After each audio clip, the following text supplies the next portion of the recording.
Hey everybody, and welcome to another magazine flip through. We're going to flip through Wargames Illustrated 448 April 2025. This is the ultra modern games and miniatures for cutting edge warfare. So yeah, this is not exactly very historical, but it's a type of tabletop wargaming, ultra modern. I don't play that many ultra modern games. I think I've played a couple. So this is gonna be an interesting issue for me. We've got editorial, and then the cover is done by let me see now, it's done by Marco Caparoni. Is that his name? Very nice looking cover. Then you got the editorial over here, and this is, I think this is the it's in one of the articles. This is one of the games they were playing, and these are the four that played at Paris, the editor, and if I'm not mistaken, one of the article writers. We'll go and we'll have a look in a bit. And then we got the contents.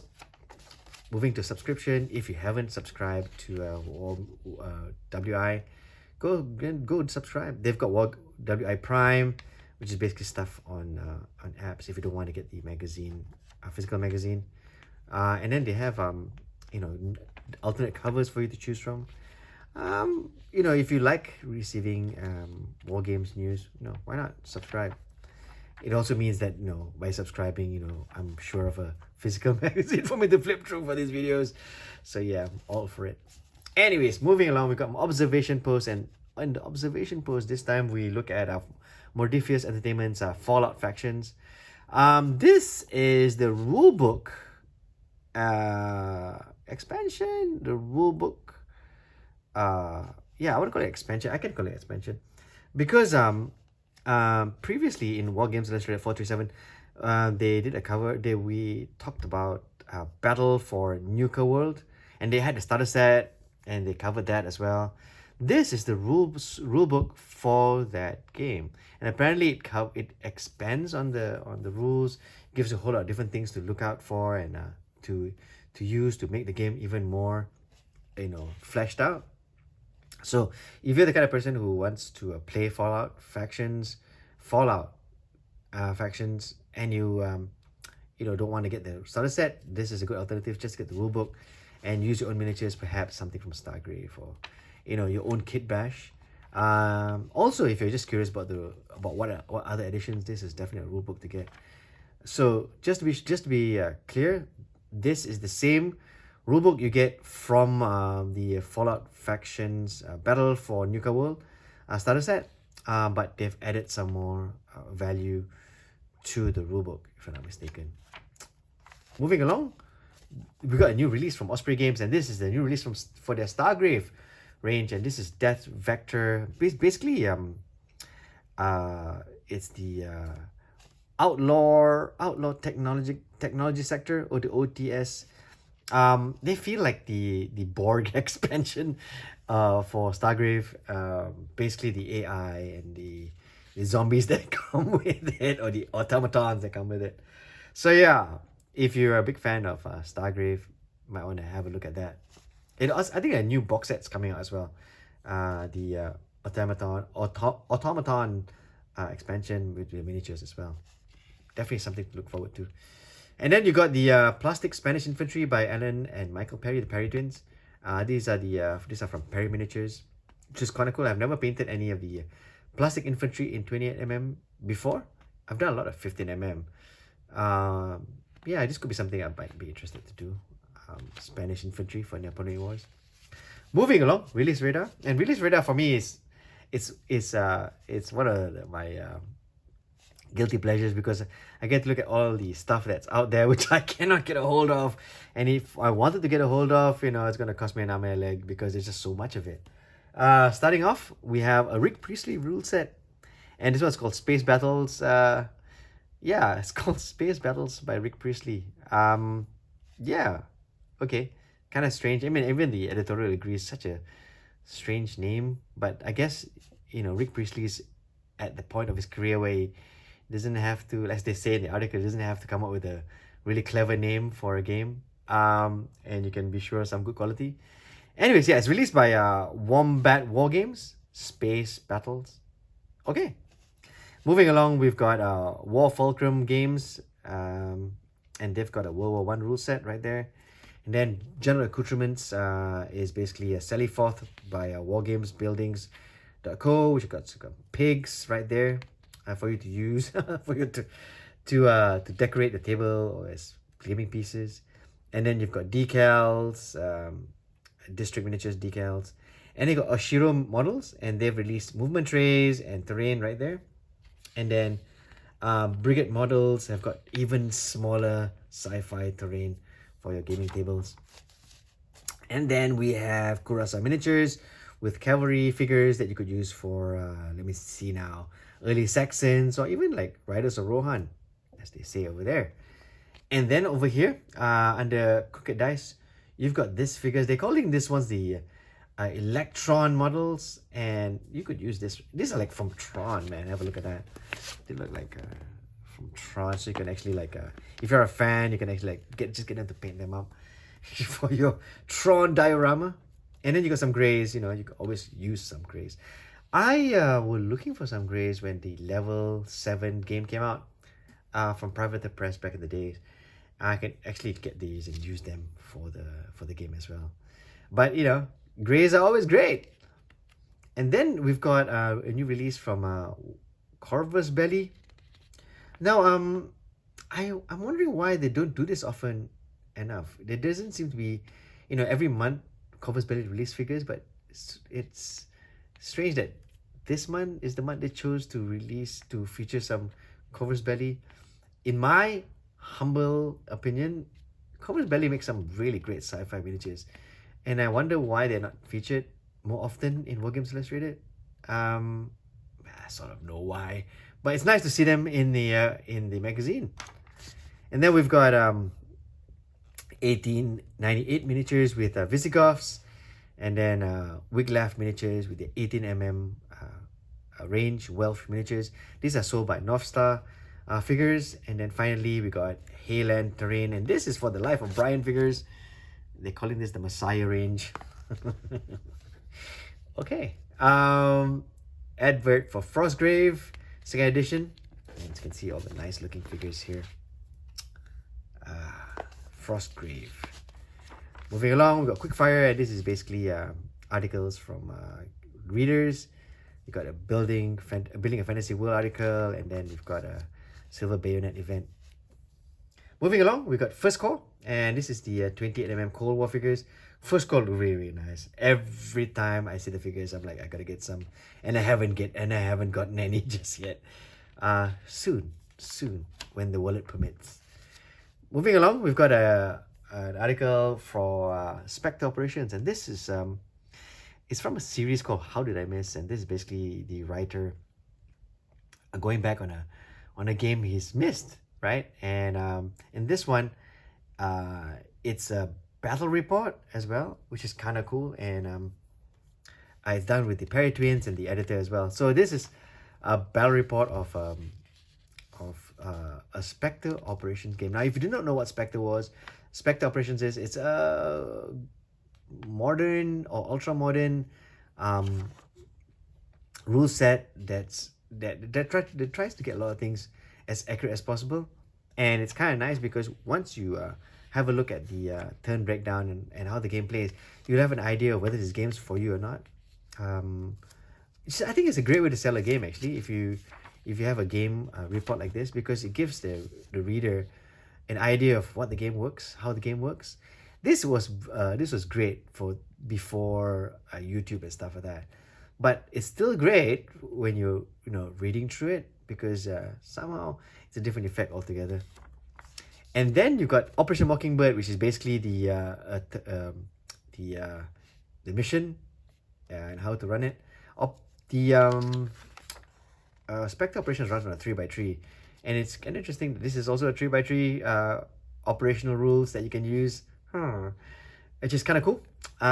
So you've got a nice mission here to choose from. Now I didn't really read the rulebook yet, so this could be the mission they played in the earlier one. I am not so sure. If you want to be sure, get the magazine and find out.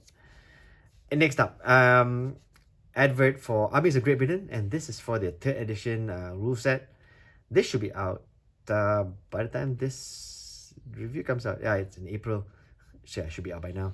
And then you got the Hail Caesar Epic Battles, Celt Army, and the Carthaginian Division. This is for the Hail Caesar stuff range, which is actually it's I'm slightly invested in it, having the Hannibal set.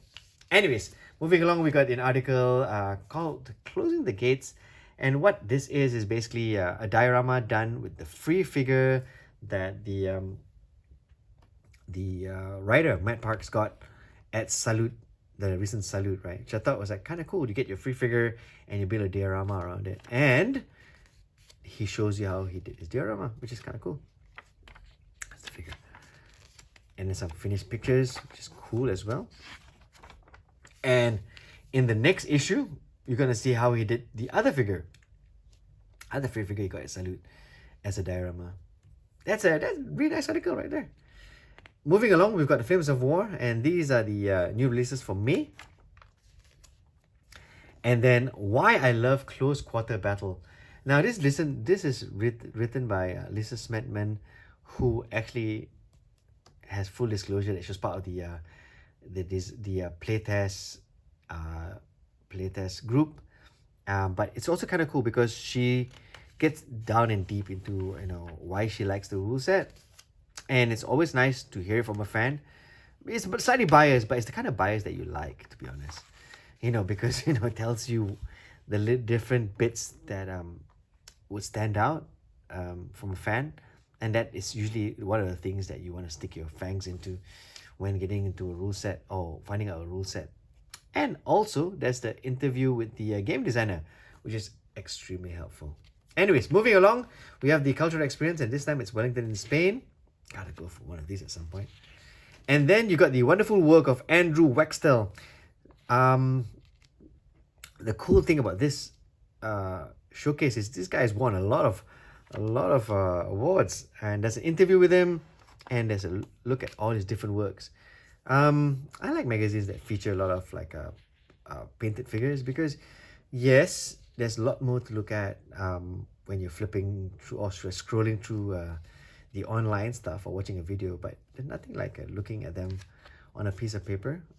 I think maybe it's my old school side, but I appreciate they have this article in here, and an interview and look at all the winning entries from the same guy. Very, very cool. Moving along, we've got Victrix Limited, and these are their new medieval and fantasy knights range. Victrix has got a lot of new ranges coming out over the next couple of months, and I'm really excited with them and their range. Yes. Next up, we've got Going Modern. Now, these are rule sets that you can use to play your modern games or ultra modern games, and this include like Black Ops, Skirmish Skangan, Ultra Modern Combat, Asymmetric Warfare, Cold War Commander, Force on Force. I've actually played Force on Force. Wasn't bad at all. It's slightly larger, not so skirmishy, but I've actually played Force on Force. Then you got Battlegroom, North Hag, Black Powder, Red Earth, and then we've got Terrain. Now, this article is I like. Why? Because it's your startup kit, right? So what they do is they show you all the rule sets that you can use to play Ultra Modern, and then they offer the different makers of the terrain that you can go to get terrain for your Ultra Modern, and then your miniatures, which is my favorite thing.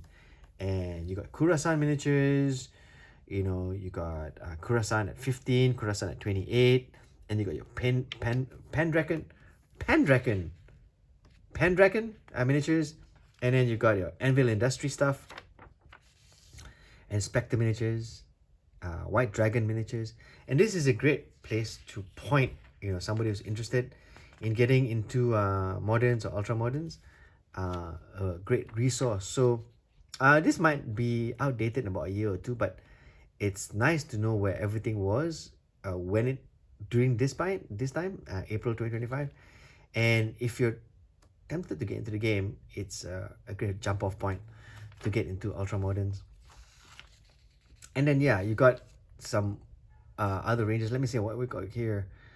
We've got Heroics and Ross, of course, and then we've got Eureka Miniatures, and Empress. Cool.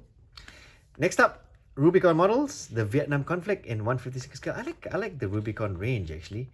It feels like it is.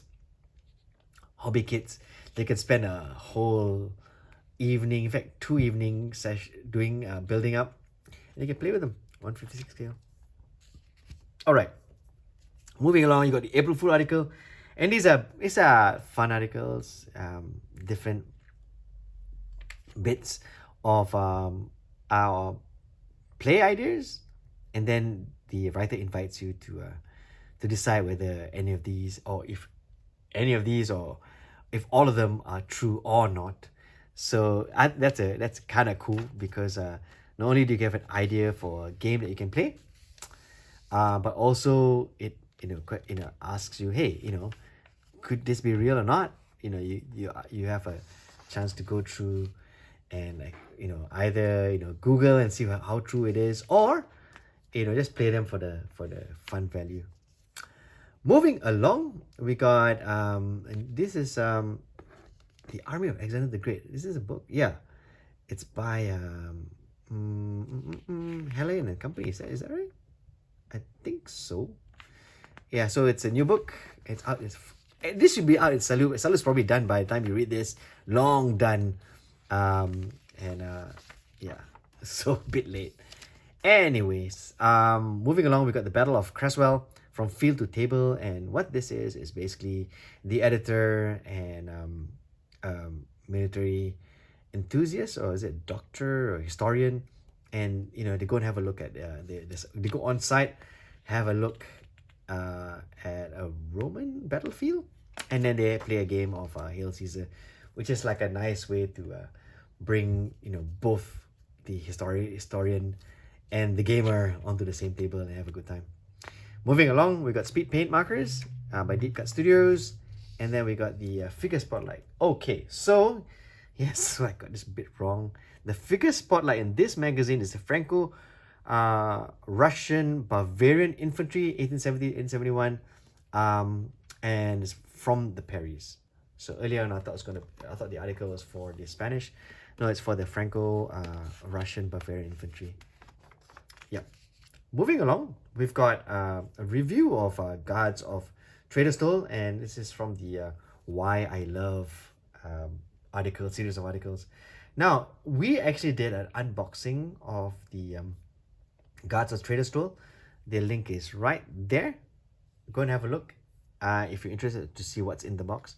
But what this article does, it breaks down the game from somebody who's actually played an advanced copy, and it looks at the different elements. Like one of the things that's kind of unique for Trader Stole is the dice, which I thought was it's interesting. It's an interesting looking game, and if you read the article, you get a little bit more meat on that bone to gnaw on before getting the game for yourself. Moving along, designer notes for second edition Burrows and Badgers. This is a cutesy looking game. I don't know how they call it RPG light, which is fair, I guess. I mean, you're talking about like all these little forest creatures like doing skirmishing and stuff like that. It's not a bad idea. In fact, I think given enough big enough chance, this could be quite exciting. I personally have not played a game and I've not had a chance to flip through the rulebook. Maybe I should. It's got a second edition after all. Moving along, we got The Legend of Ramblin' Pete, and this is part 1. And so this is a What a Cowboy campaign. So it's got all the scenarios like let me start. Scenario 1, Scenario 2, Scenario 3. And this is basically for What a Cowboy. How is this? It's interesting that it's in the ultra modern magazine, but you could always do with a little bit of What a Cowboy. Sure, why not? And then we've got Harefoot Jousting. Now I saw a video of this, I think yesterday, and this was for Games Day Expo, I think. So interesting that the April one had the article, and I'm reviewing this in like almost June, and I finally get to see what it looks like. Yeah, so flipping through a magazine like this gives you slight insight to videos that you'll watch much much later. Anyways, moving along, Salute 52. It's done, dusted. People have gone home with great memories and booty. That advert for that, and then you got Heinz figures. Again, thanks to Heinz Figures, Dixon Miniatures, All Master Studio. All these guys help pay for the lights to keep the lights on at the WI Tower. And I appreciate that because that means I get a magazine to flip through. Anyways, adverts for Historica 2025, Partisan, Wargames Show, North Star. That's Tumbling Dice, Athena Miniatures. Just a shout out, KnuckleDuster.com, Erebros Miniatures, Pandemonium Miniatures, Mardav Miniatures, Skytrax, Dream Home Scenics. Yeah, all of these guys help pay, like I said, the bills. Totally appreciate it. An ad for WI Prime, and then in the next issue, you're gonna get Epic Hail Caesar Celtic Warriors free if you get the set. This is the May one that's coming out, so I don't know how many of you guys will get it having seen it now, but you never know. Anyways, got classic fantasy battles, and this is from the Grand Battle Scale from Wargames Atlantic. People are excited about this one, and these are the orcs. And then, yes, Gripping Beast has the back page, but it's kind of interesting because it's also news, because Calpe Miniatures established in 994, and Gripping Beast announcing that they now will take over sales and production of the Calpe miniature range, which is basically, they've got like Napoleonic Prussians, Saxons, and French. So yeah, it's great. So you got Gripping Beast, and it's a bit of the news as well in the back page, because Gripping Beast always takes the back page. There you go. Anyways, that's it. That's the issue 448, April 2025. I didn't really didn't really read the whole magazine before flipping it through, because I want a little bit of reading time later, but I also want to get this flip through to you. Let me know which one do you like better. Do you like me flipping through without having read the magazine, or would you like me to read the magazine and give you a little bit more meat? Tell me what you like, and I'll see whether it'll work for me to give it to ya. That's pretty much it. Don't forget to like and subscribe, and don't forget to enjoy painting those figures.